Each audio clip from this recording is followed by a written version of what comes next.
I was never allowed to hold the guns, much less load or shoot it. You see, I was just a girl. I would do in a pinch when there were no sons around.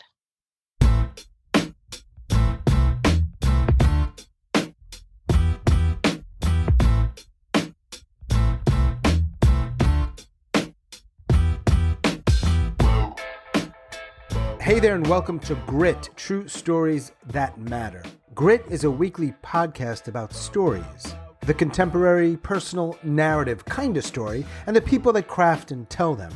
Each week, a storyteller will tell one of their stories and then break it down with me, Sean. Why, you ask? Well, we want to feature these tellers and their stories, and also to help you, our listeners, craft and tell better, more engaging, more relatable, and more memorable stories. True stories. Personal stories. Grit stories. We are in the middle of season number 2, dedicated entirely to women and their stories, and this week I am joined by Linda Durrett. Linda lives down in West Virginia, home of the Mountaineers. We met last year. She was actually a student in one of my classes. And she has also told stories at our 99-second slam. She has joined us for our improv and story event called The Flash, as well as our open mic, the Mental Health Happy-ish Hour, among other places. I'm really happy that Linda's joining me. She's a great teller. She's a really cool person. As always, I want to thank all of our tellers who have joined us here thus far since we started in October, and all of our listeners. I really appreciate you listening.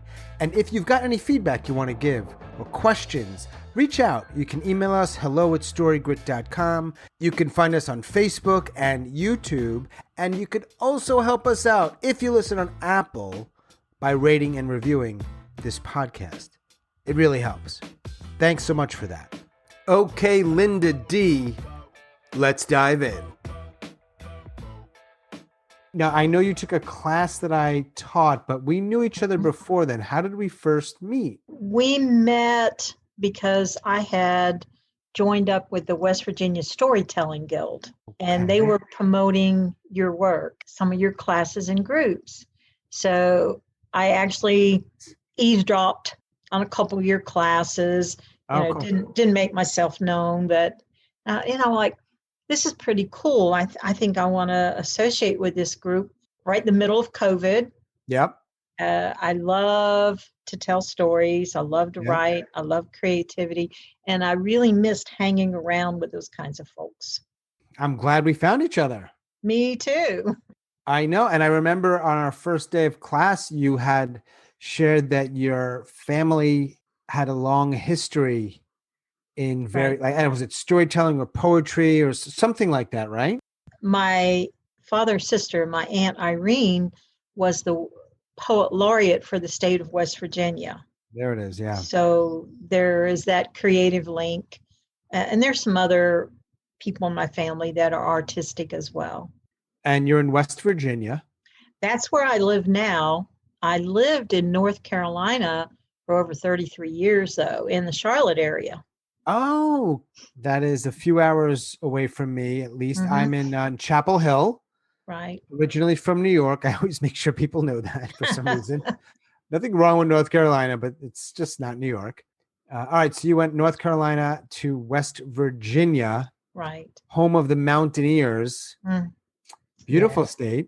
Beautiful. Oh, it's gorgeous. State. A lot of people don't know just how absolutely beautiful West Virginia is. Very primitive and backward in a lot of ways. Right. But it's very unspoiled. Yeah. Yeah. Maybe that's because people don't know about it. Hey, yay. Hey, yay. Keep it that way. Yeah. Well, now that the 7 million listeners hear this, it's going to change, of course. Only a couple of listeners. So question about this story, which, by the way, if anyone listens to this podcast, they know sometimes I know the stories in advance. Sometimes I don't. I just trust the teller. They'll bring their story, and then we'll talk about the story and their involvement in the world of storytelling. Right. Before you tell the story, I'm wondering, you recently put this together, this particular story? The thought had been rolling around in my head for many years, and then there was this huge epiphany in the spring. I'm like, this is a story. I shared it with a couple folks. I never have actually told it as a full story, but I shared the idea. A number of people said, that is a story. That's a story you should tell. I think it's powerful, especially given the times that we're in, with folks leaning so many different directions about equality, whether it comes to races, gender, sexual orientation, disability. It just fit in because you'll hear it in the story why it's a story for the times. All right. So as always, how I always lead into people's stories is I'm going to stop talking. I do that once in a while, not for very long. And then you'll tell your story and then we'll talk about the story. We'll break it down a little bit. Does that sound cool? That's great. All right. Whenever you're ready, I am all ears. My 93-year-old dad is a walking inspiration to me, even if he now limps with a cane. I never knew him to tell a lie. I only heard him cuss once, and that was when the local sheriff wanted to search his property for stolen goods. He always was willing to listen to my stories, how chaos affected my life, even when I would tarry late into the night, even when he had to get up and go to an early work meeting. He was and is my go-to for solid advice. I really appreciated that. He was an officer during the Korean War, training Southern Koreans in military and institutional planning, helping devise policy, procedure. Their troops were inexperienced and raw. When I was 6 months old, he and his 2 South Korean support officers were trapped behind enemy lines. They were bombarded by heavy artillery fire. He thought they were going to die. He commanded them to blow up their Jeep and flee for their lives. Making their way over the countryside, they hid in safe houses, barns, and chicken coops. They had to rely on trusted farmers, their guts, their instincts, their intuition. They needed the locals to protect and feed them. They often traveled at night, only lit by stars and moon glow. Eventually, they found a friendly farmer. He had a phone, and he called a nearby U.S. Army base, hoping their message hadn't been intercepted by North Korean spies lurking in the area. Rescued, they endured days in lonely isolation under U.S. intelligence interrogation. This was to ensure that their stories matched, they weren't defectors, and they weren't selling out their Army comrades. Dad could split a misty cloud with a trout fly fishing rod, plop it kerplunk in a chilly mountain brook, catch a 12-inch native brook trout. He could split the air with a 20-gauge shotgun, bringing home squirrel and turkey to the family table. He often would split heated arguments with profound words, meaningful, thought-provoking, leaving the listeners aware of his deep thoughts, his intellectual logic, and the audience probing for more information. Dad used the GI Bill to put himself through graduate school, got a master's in psychology.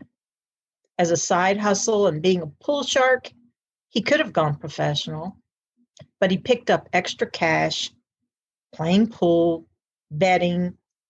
This helped support his growing family. I was the third girl born. My brothers didn't arrive till long after me. Dad came home from the war, decided I would be his buddy. I would accompany him on his outdoor adventures. We hiked, we fished, we hunted. Okay, let me clarify this. I carried the fish bait in the bucket. He fished. I never was allowed to actually hold the rod and reel, much less cast the lure into the water. I carried the rucksack to stash the harvested squirrels. He hunted. I was never allowed to hold the guns, much less load or shoot it. You see, I was just a girl. I would do in a pinch when there were no sons around. I accepted that, even though it didn't seem fair, because I was going to do anything I could to get out of the house and far, far away from my difficult mother. Eventually, my brothers came along. He invited them to go with us. Oh, no, that was competition.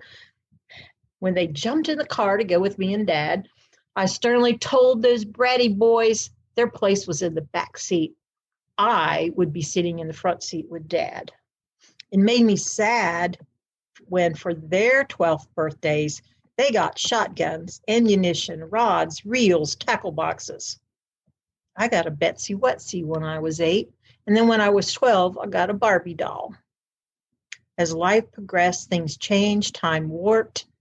My life became so different. I had to adjust. I had to reinvent myself.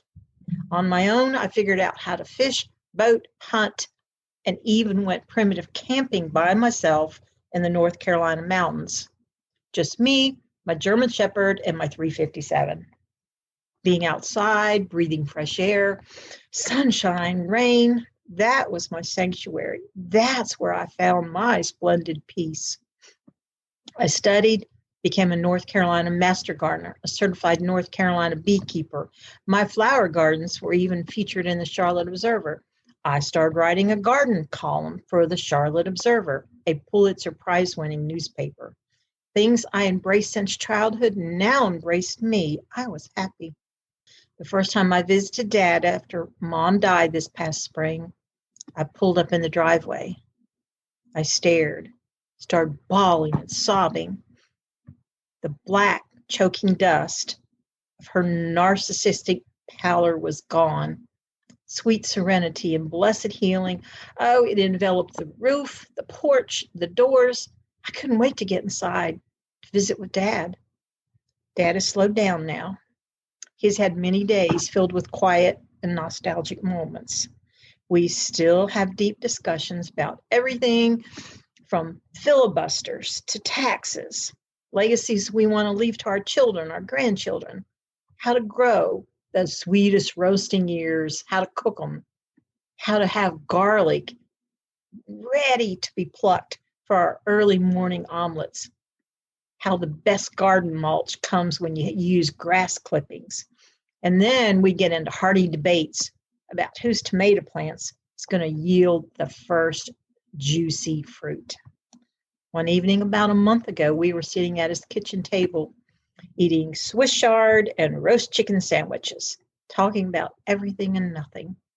He sat up suddenly, really straight, like an energy bolt, busted his butt and traveled right up his spine. His eyes narrowed and squinted. I knew he was about to share one of his really important thoughts, so I was just hanging on, waiting.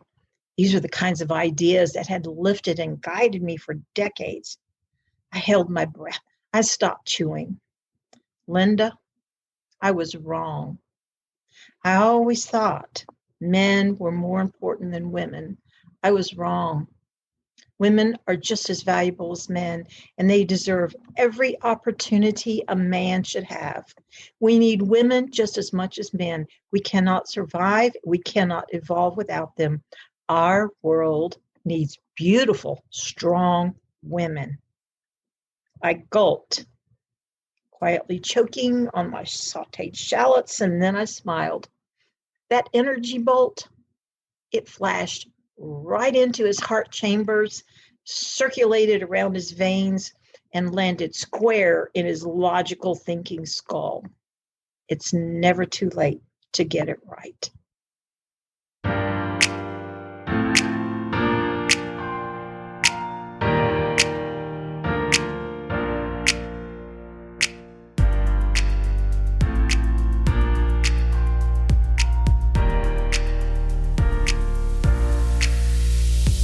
Nice, Linda. On her couch where she sits. Yeah. I've seen you on that couch for a while. I know. Great. So that's a story about, man, how does that feel to put that together? And then, even though it's an audience of one here, how does it feel to tell it? I had pieces of it floating around. And so then I just started making notes. I've got lots and lots of notebooks. And, anytime a thought, a word, phrase comes to me, I make notes. Yeah. I'm like, I'm going to use that somewhere. Someday that feels like something delicious and I want to pull it out. Mm-hmm. So I had all these notes. I've been wanting to tell this story and I wrote it. And then I went, wait, what changed? That's the story. What changed? What did change? I think I know, but I was thinking about that. Like, is it more your dad's change or your change? It was my dad's change, and it was so beautiful. I got to see it and experience it. Oh, So it changed me in appreciation and more love for him. got it. Yeah. Yeah. And you do a couple things that are interesting, or more than a couple, but the first 3 or more minutes, all about your dad. Yeah. All building background and like things about your dad, which is really interesting. And also another interesting choice you made, which I like, it's different, but I like it, is the only scene like really grounded in a moment is the last scene, if I recall correctly, right? You're sort of going through larger brushstrokes of his life and your Right. relationship. And then it ends and lands on that big scene in which, in a sense, both of your changes are illustrated. The last scene, I deliberately created a posture, a pose. I wanted to share, here's what I hear, here's what I see, here's what I'm tasting, smelling. I wanted to use all of the senses to set the scene. I feel like that's how you invite people to come in your place, feel that space with you. Right. There's a lot of ways to show stuff, but that's one of them, taking us into the senses, which you did a nice job of. So this story, has it gone through any changes, or is this essentially the first draft that you sort of tweaked on your own and this is it? I'm going to be really honest. Appreciate it. I tweaked it and changed it 5 more minutes before I told it. That's the way it is with stories. It just keeps evolving because you change. Yeah. So is that your process? I imagine it's not always your process. I know you said you jot down things all over the notebooks. I always ask people their process. For me, I know I tend to lean on mostly writing things out, but I've gotten better at writing for the ear. Like I don't write for it to be read. I know it's going to be something that's heard. So I write my own style that breaks grammar rules. It's not about that, right? And then I try to whittle it down so I'm not really reading and I do these different things. It's actually quite laborious. What is your process, if you have one, in terms of going from like beginning to end? I'm an extremely creative person. Yeah. I have 2 degrees in art and 1 in journalism. So I approach everything from my senses. How does it feel to me? My process is I'm going to record all of that, and then my story is going to evolve. Yeah, it's cool to hear people's process, not even just storytelling stuff and how they get it done. It's like really different. Everything that I do in writing, I always come down to 3 points.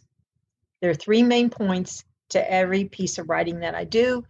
How can I convey those 3 points? And then I stick to it. 3. 3.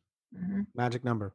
If I start pulling in something that doesn't really fit, I go back and go, oh, I gotta wean myself. I got to stay on point, because if I wander too far out, I'm going to lose. Probably. Yeah. Yeah. No, good. Yeah. Keep That's another story. If that means there's something else I can tell another time. Yeah. Yeah. It's about keeping it tight, which I think sometimes people aren't clear on what that even means, but I think that's a good way of putting it. Is there something in the process that you were just talking about, or maybe perhaps this particular story as an example, that is especially challenging for you? I know that you lean on your creativity. Right. There's some stuff that just, you do it, but it's not easy. In this story in particular, when I got to the final scene, I was describing what happened to my dad, how that bolt went through him, and I could see there was going to be something monumental he was going to share with me, and I was waiting on that. When I had to repeat his words, that was extremely emotional for me. That was the hard part. Right. So when you're saying you're writing certain kinds of stories that are especially emotional, just actually getting through it. Yeah. Yeah, I think though for some people like you, it's a sign that you're kind of almost reliving it. Oh, absolutely, I am. Right. And oh, yeah, I mean, I actually can taste that food. Mm. I can. I can feel my gut doing the same sort of churning and coming up in my throat, and I actually relive it. I think we, as the audience, often sense that when somebody's reliving it, and also for me anyway, informs kind of how it's delivered. Like you don't have to think as much. I want to say it this way. I guess for me anyway, it feels organic. Like when you're reliving something, it's coming out your mouth, and it's just that's just the way it needs to be said. I am not just like saying words, I'm actually feeling it. Mm. What was do you remember your first stab or shot at this kind of storytelling? This particular kind of storytelling. Yeah, yeah. When I lived in North Carolina 12, 13 years ago, I joined the North Carolina Storytellers Guild, Okay. and they meet in Laurinburg, North Carolina. I went to a number of their events. That it was so cool to hear incredibly different ways of telling stories. They had classes as well, some very famous. This is where I first met Bill Lepp, who is West Virginia's #1 storyteller, just an incredible storyteller. I met him there and some other incredible people they're very gifted. Yeah. So I got very brave, and they had a bold-faced liar showdown. And I decided that's what I was going to do. So I went and told Mm. at this event. Later, I went to the National Storytelling Festival in Jonesboro, Tennessee. That was just, to sit in the audience and to see world-renowned storytellers Yeah. with their craft. Right. So it's something that I've wanted to do for a long time. Sort of practiced on people. They didn't know what I was doing, but hey, I want to share something with you. Guess what happened? Throw out a word or a phrase, see what their reaction might be. Sometimes it landed great, sometimes not. Is there something that you can think of, like something from that experience, from the guild or the festival or other of those kinds of storytellers that separate them, that makes them that good? When you're hearing a story, what are some of the things you're hearing? You're like, man, that's really good. The really, really good ones, I forgot that I was sitting there in an audience. Mm-hmm. I forgot I'm in a hall or I'm sitting out here under a tent. I just got sucked into the story. I went right along with them. I felt, heard, believed. I wanted to be part of that story. And I got a picture in my mind of it all. Mm-hmm. Those were the ones that really impressed me. Yeah, hard to do. It is, very. And they practice. Oh, that's one thing that surprised me when I first started investigating this. They practice their stories hundreds and hundreds of times before they actually get in front of an audience and deliver it. Right. It's not, for most of them, I don't think it's just an innate gift that they have. It's a performance. It's a craft. Yeah. For sure. At that level, for sure. But even last night, we had an in-person story slam. It was really good. And you can usually tell the people who are winging it and the people who have prepared. And not always, but usually the people that are prepared, their stories are a little more engaging or whatever it is they want to do. And one of those things is you get lost in it. Yeah, you do. Right? It's the same thing with great movie or even a super commercial. You just like, man, I can't wait. What's going to happen next? And you just really want to be a part of it. Absolutely. Now, second part of that question is, if that's one goal, and that's a really good goal, to have your audience get lost in your story, what do you think is one or two things that someone who's listening to this might be able to do, or at least think about, so their audiences might get lost in their stories? Create the scene. Tell me what's there, what you see, what you feel, what you hear. Tell it from your gut. Don't be afraid. Don't hold back. Don't try to be politically correct. And it's okay. It's okay if you fail, you stumble, it doesn't quite come off. It's okay. Do it again another time. All right. So tell it from your gut and try to include certain kinds of details. Sensory. I call them sensory details. I think that's Yeah, true. Even if it doesn't work out, don't give up. Just try again. yeah. Nobody perfected their talent, their craft. A brain surgeon didn't go in and say, oh, I got my medical degree. Now I'm going to operate on brains. I mean, you got to work on it. You do.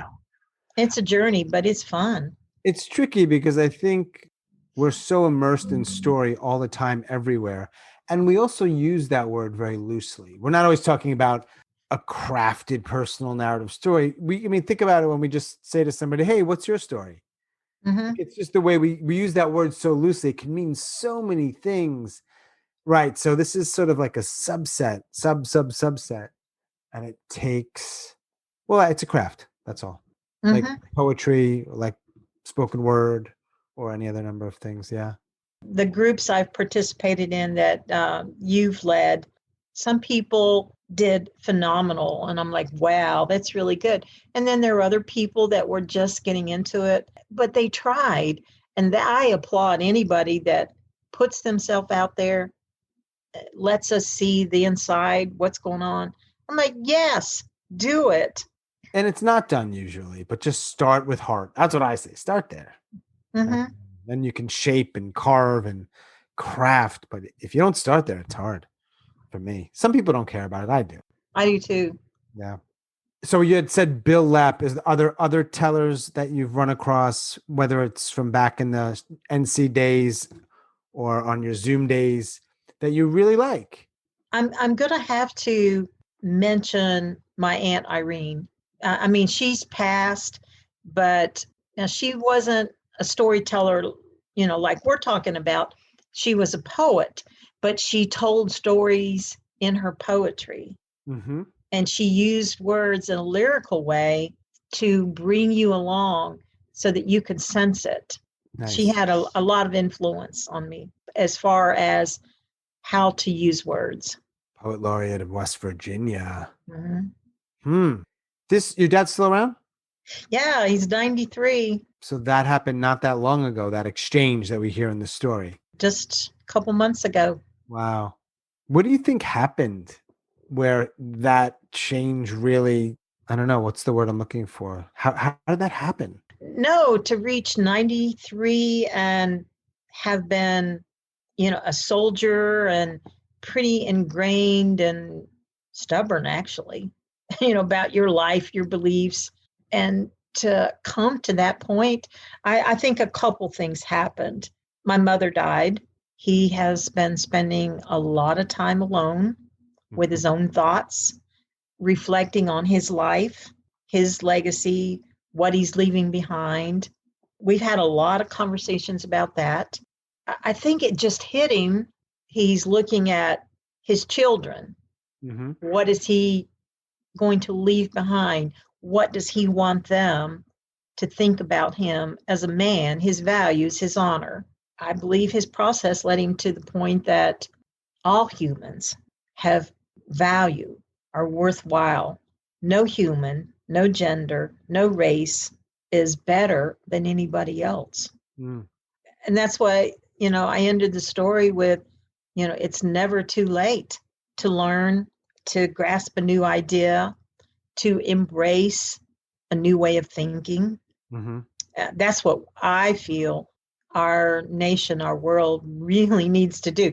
Now I'm waxing political, which gets me in trouble. But, I bet it does down there a little bit too. Oh, yeah, I hope to tell you.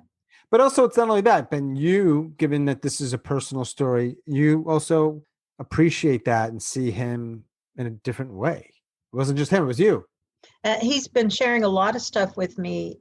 Like, I didn't know about this story when he was down behind enemy lines. I didn't know about that until a couple months ago. Mm-hmm. He said, I never have told anybody about this. Wow. So I said, this is really important. I'm going to interview you. I'm going to be the journalist. So I did. We spent several hours and I just interviewed him. Well, tell me, what did you eat? Where did you sleep? Specificity. Yeah. Specificity. Yeah. So that heavy artillery, what did it sound like? What did it smell like? I wanted to hear all of that so I can understand and relate. So he got to tell his story. It blew me away. And most of us like to be heard. Everybody has a story. And they want to tell it. Listen. We need people to listen. Yeah, and that could be an audience of one, or it could be an audience of a bit large number. And it could also be these kinds of stories, or like I was saying earlier, sort of a different definition of story. Just somebody sharing their life, whatever form it ends up in. If you don't tell it, it might be lost forever. So tell it. There is actually a large percentage of people, at least from what they share, that think that their stories, I don't have stories, or they don't matter. And I'm like, man, and I don't want to fight you on it, but I just don't agree. I don't know how to necessarily always bridge that gap, but boy, oh boy. As long as you have another breath, you have a story. That's a great tagline for something. I love it. If you've got another breath, you've got a story. Yes. I love it. Good story. Thanks for joining me and telling it. It really was lovely. It's always good to talk to you. So yeah. Good. Any other words you want to share before we skedaddle back into our lives? I think everybody should take the 4th of July and truly reflect on our beautiful country, what it means to be free, to choose to believe whatever you want to believe.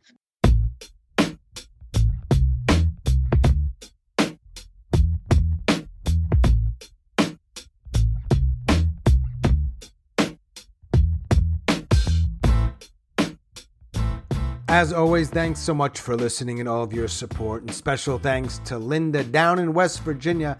Thank you, Linda, for telling that story and breaking it down. And remember, you can check the show notes for information on upcoming events and workshops. That is all for episode number 36. Boom.